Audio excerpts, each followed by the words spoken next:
Bab 3. Metodologi penelitian. Pada bab ketiga pembahasan akan difokuskan pada metodologi penelitian, desain penelitian, partisipan, teknik pengumpulan data, protokol wawancara, prosedur penelitian, validitas dan reliabilitas dan prosedur analisis data. John W. Creswell dan Cheryl N. Poth menjelaskan penelitian kualitatif seperti berikut. Qualitative research begins with assumptions on the use of interpretive/theoretical frameworks that inform the study of research problems addressing the meaning individuals or groups ascribe to a social or human problem. Berdasarkan penjelasan di atas, penelitian kualitatif dimulai dengan asumsi dan pemakaian dari framework penafsiran dan teori yang menjelaskan masalah yang akan diteliti. Hasil penelitian mencakup suara partisipan, sedangkan analisis dan refleksi peneliti memberikan kontribusi bagi literatur atau himbauan untuk sebuah perubahan. Penelitian naratif adalah bidang interdisipliner yang berkaitan dengan cerita yang seseorang bagikan tentang kehidupan sehari-hari. Hal ini berdasarkan asumsi bahwa manusia adalah makhluk yang memahami cerita dan dapat menyampaikan dinamika perubahan hidup melalui cerita. Penelitian naratif adalah sebuah desain tentang penyelidikan dari kemanusiaan di mana peneliti mempelajari kehidupan individu dan menanyakan kepada satu atau lebih banyak individu untuk memberikan cerita tentang kehidupan mereka.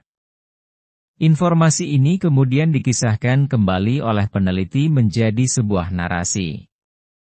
Seringkali pada akhirnya narasi yang dihasilkan merupakan sebuah gabungan dari pandangan kehidupan partisipan dengan peneliti yang menjadi sebuah narasi yang kolaboratif. Sebagai sebuah metode, penelitian naratif dimulai dengan kisah dan cerita kehidupan seseorang. Fokus dari penelitian naratif tidak hanya memberikan nilai pada pengalaman individu, tetapi juga merupakan eksplorasi narasi sosial, budaya, keluarga, linguistik, dan institusional dalam konteks di mana pengalaman individu terbentuk, diekspresikan, dan dilakukan. Jadi, penelitian naratif juga menghadirkan konteks di mana narasi tertanam. Menurut Paul Kinghorne, ada dua pendekatan naratif yaitu pendekatan dengan membedakan antara penelitian narasi dan penelitian naratif, dapat dipahami juga dengan narasi sebagai dan data sebagai narasi. Adapun jenis narasi dapat dilihat dengan mengetahui pendekatan apa yang digunakan.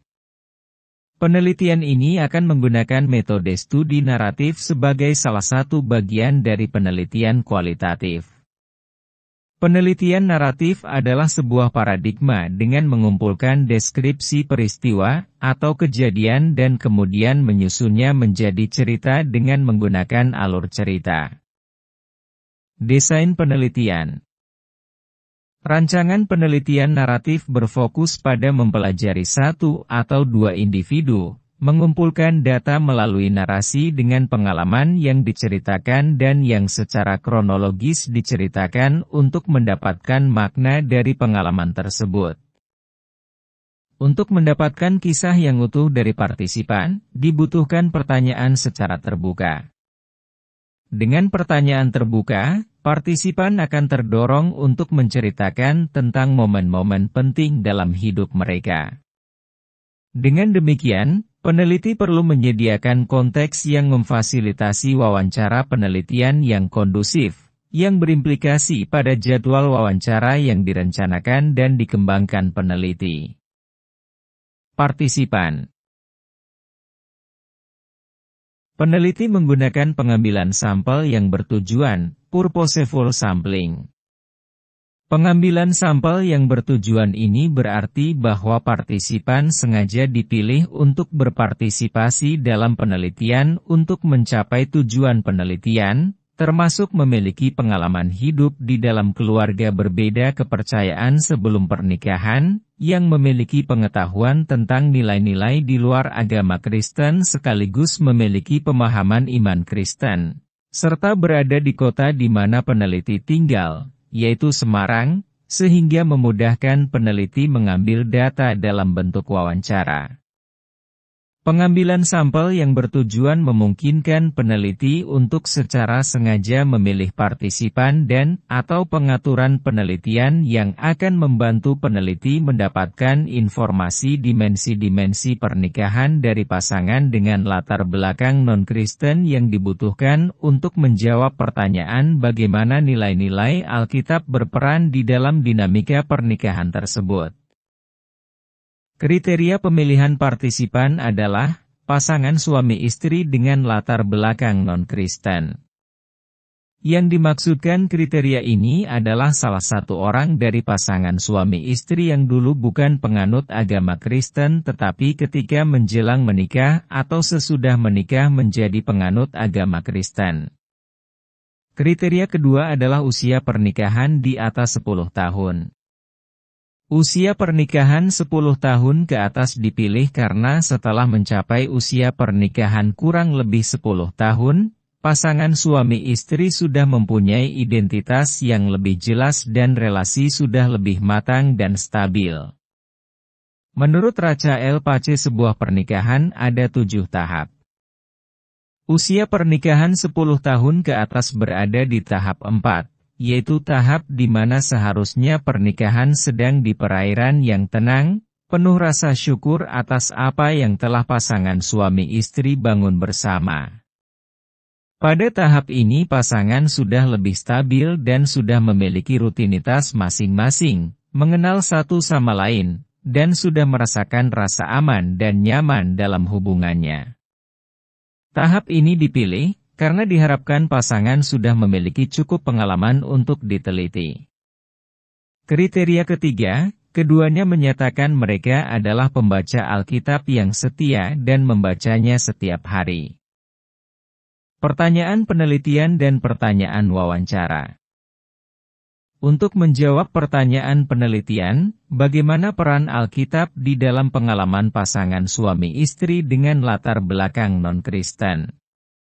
Maka itu, pertanyaan wawancara utama yang akan diajukan adalah, bagaimana peran Alkitab di dalam perjalanan pernikahan saudara?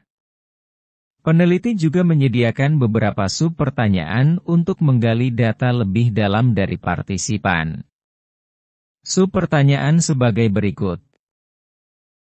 A. Jelaskan apa yang saudara pahami tentang pernikahan menurut Alkitab.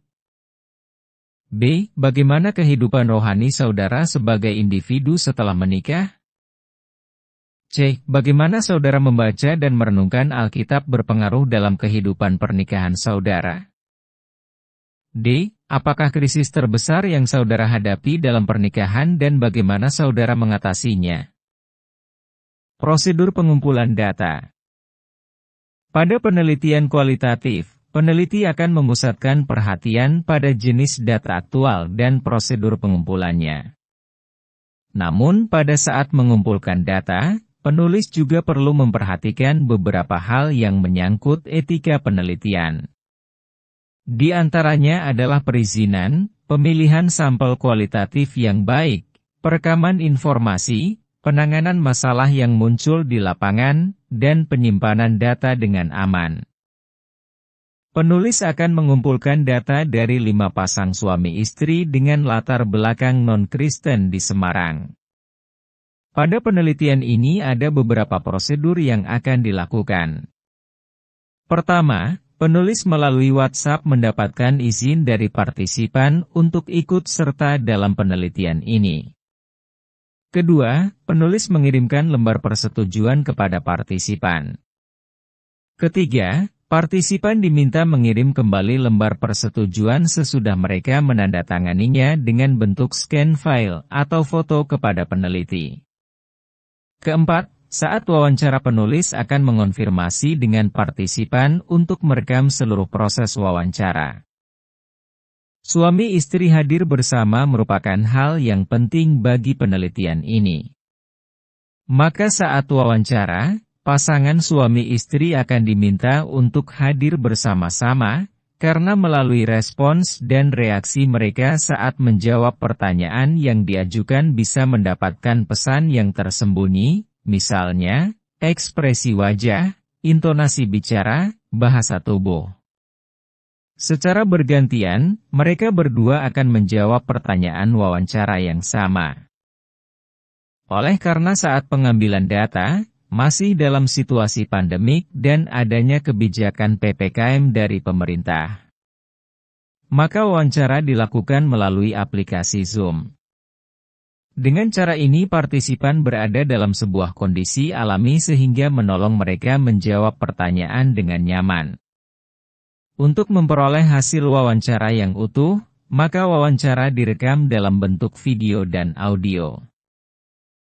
Penulis telah melaksanakan sebuah penelitian percobaan, pilot project, lebih dahulu. Penelitian percobaan disebut sebagai studi kelayakan yang terdiri dari versi skala kecil dari penelitian yang direncanakan, uji coba metode yang direncanakan, atau versi miniatur dari penelitian yang diantisipasi untuk menjawab pertanyaan metodologis dan untuk memandu pengembangan rencana penelitian. Melalui pilot project tersebut, peneliti telah menemukan pertanyaan dan protokol wawancara yang lebih baik.